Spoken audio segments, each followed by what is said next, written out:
Svetlana Alexievitch, la supplication. Chapitre 1er. 3 monologues sur une peur très ancienne. La famille K, la mère et la fille, et le mari de la fille qui n'a pas dit un seul mot. La fille. Au début, je pleurais tout le temps. J'avais envie de pleurer et de parler. Nous venons de Tadjikistan, de Dushanbe. Là-bas, c'est la guerre. Je ne dois pas en parler. Je suis enceinte. J'attends un bébé. Mais je vais vous raconter. Un groupe est monté dans le bus pour un contrôle d'identité. Des civils, mais armés de pistolets mitrailleurs. Ils ont vérifié les papiers et poussé 2 hommes dehors. Et là, près des portes, ils ont tiré sur eux. Ils n'ont même pas pris la peine de les emmener un peu de côté. Je n'aurais jamais pu le croire, mais je l'ai vu. J'ai vu comment on a fait descendre ces 2 hommes. L'un était jeune et beau. Il leur criait en tadjik et en russe que sa femme venait d'accoucher, qu'il avait 3 enfants en bas âge. C'étaient des gens ordinaires, mais armés de mitraillettes. Il est tombé, il leur baisait les pieds. Tout le monde se taisait dans l'autobus. À peine avions-nous démarré. Ta, ta, ta, ta. J'ai eu peur de regarder en arrière. Je ne dois pas en parler. J'attends un bébé. Mais je vais vous raconter. Seulement ne dites pas mon nom, juste mon prénom. Svetlana. J'ai de la famille là-bas. On les tuera. Je croyais avant cela qu'il n'y aurait plus jamais de guerre. Un grand pays estimé, le plus fort. On nous disait que nous vivions modestement au pays des soviets, que nous vivions pauvrement parce qu'il y avait eu la Grande Guerre et que le peuple en avait tant souffert, mais que dorénavant, avec la puissance de notre armée, personne n'oserait plus nous toucher, personne ne pourrait nous vaincre, et nous nous sommes mis à tirer les uns sur les autres. Maintenant, c'est une guerre différente de celle dont me parlait mon grand-père qui était au front et est entré en Allemagne avec l'armée soviétique. Maintenant, les voisins s'entretuent. Les anciens camarades de classe se font la guerre et violent les filles de leurs écoles. Tout le monde est devenu fou. Nos maris se taisent. Les hommes se taisent ici. Ils ne vous diront rien. On criait dans leur dos qu'ils s'enfuyaient comme des femmes, qu'ils étaient lâches, des traîtres à la patrie. Mais que faire s'ils ne peuvent pas tirer? Mon mari est tadjik. Il devait faire la guerre et tuer. Et lui, il me disait, partons, je ne veux pas aller à la guerre. Je n'ai pas besoin d'armes. C'est sa terre là-bas. Mais il est parti parce qu'il ne voulait pas tuer d'autres Tadjiks, ses semblables. Mais il se sent très seul ici. Au pays, ses frères combattent.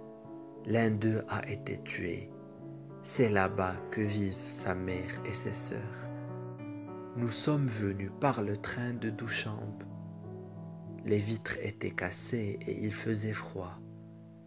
On ne nous tirait pas dessus, mais on jetait des pierres par les fenêtres. Voilà pourquoi les vitres étaient brisées. « Russes !» criait-on, « fichez le camp d'ici !» Sale occupant, vous nous avez assez pilés. Or, il est tadjik et il entendait tout cela. De même que nos enfants. Notre fille de 7 ans était amoureuse d'un garçon tadjik.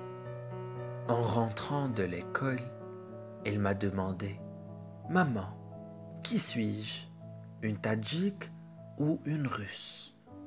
Comment lui expliquer?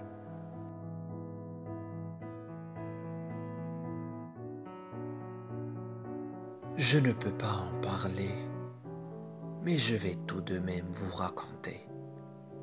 Chez eux, les Tadjiks du Pamir font la guerre aux Tadjiks de Kouliab.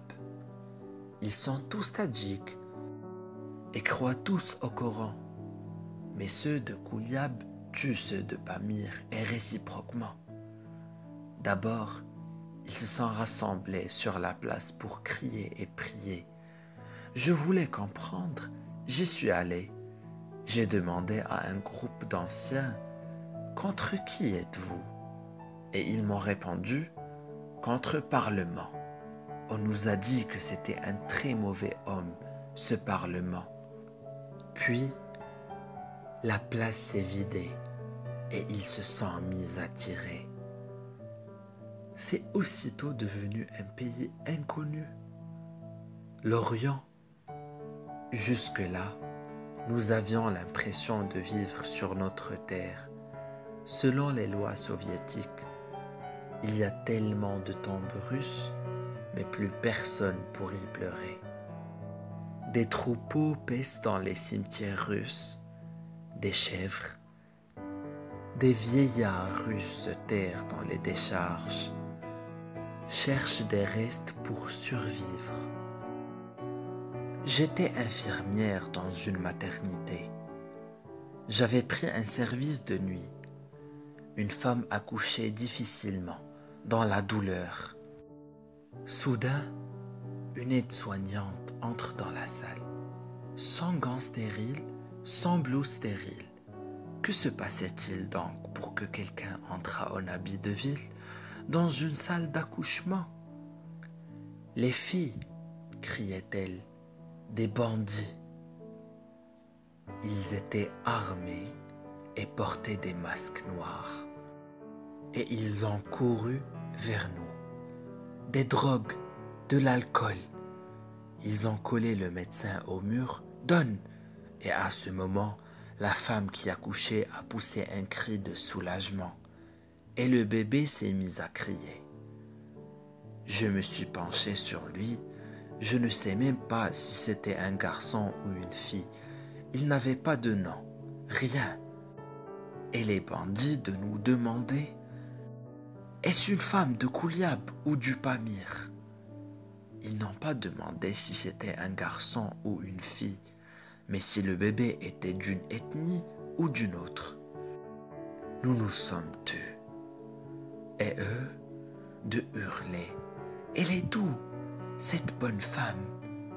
Comme nous ne leur donnions pas de réponse, ils ont saisi le bébé, qui n'est resté que quelques minutes en ce bas monde, et l'ont jeté par la fenêtre. Je suis infirmière. J'ai vu plus d'une fois mourir des enfants, mais là, je n'ai pas le droit de me souvenir de telles choses. Comment vivre? Comment donner naissance après cela? Cette histoire à la maternité m'a fait attraper un eczéma sur les bras. Je n'avais plus envie de me lever du lit. Dès que j'approchais de l'hôpital, je faisais demi-tour. J'étais déjà enceinte. Je ne pouvais pas accoucher là-bas. Nous sommes venus ici, en Biélorussie, à Narovlia. C'est une petite ville paisible.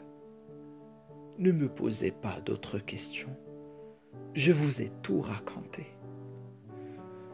Attendez, je veux que vous sachiez, je n'ai pas peur de Dieu. J'ai peur de l'homme. Au début, nous demandions où est-elle cette radiation? Et on nous répondait là où vous êtes. Alors, elle est partout? Non. Il y a beaucoup de maisons vides. Les gens sont partis. Ils avaient peur. Mais moi, j'ai moins peur ici que là-bas. Nous n'avons plus de patrie. Nous n'appartenons à personne. Les Allemands sont partis en Allemagne. Les Tatars sont retournés en Crimée dès qu'ils l'ont pu. Mais nous autres, les Russes, personne n'a besoin de nous. Que pouvons-nous espérer? À quoi pouvons-nous nous attendre? La Russie n'a jamais sauvé ces gens parce qu'elle est grande, infinie. À vrai dire, je n'ai pas l'impression que la Russie soit ma patrie. Nous avons été élevés différemment. Notre patrie était l'Union soviétique. Et maintenant, on ne sait plus comment sauver son âme. Mais ici, personne ne fait claquer la culasse de son arme et c'est déjà merveilleux. On nous a donné une maison, du travail pour mon mari. J'ai écrit à des amis qui sont venus s'installer définitivement ici. Ils sont arrivés hier soir et avaient peur de quitter la gare. Ils sont restés assis sur leurs valises sans même laisser sortir leurs enfants jusqu'au matin. Et puis, là, ils ont vu les gens dans la rue qui rient, qui fument. Nous les avons conduits jusqu'à la maison.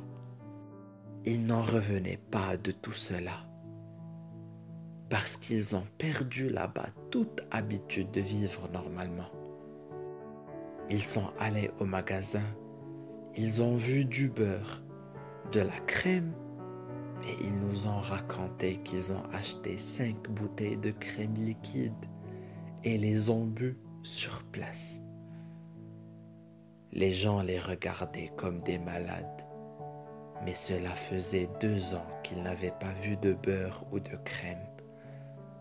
Là-bas, il n'est même pas possible d'acheter du pain. C'est la guerre. C'est impossible à expliquer à quelqu'un qui n'a pas vu la guerre d'aujourd'hui. Là-bas, mon âme était morte. Comment donner naissance avec une âme morte? Ici, il y a peu de gens. Beaucoup de maisons sont vides. Nous vivons à l'orée du bois. J'ai peur lorsqu'il y a beaucoup de monde, comme à la gare, comme à la guerre.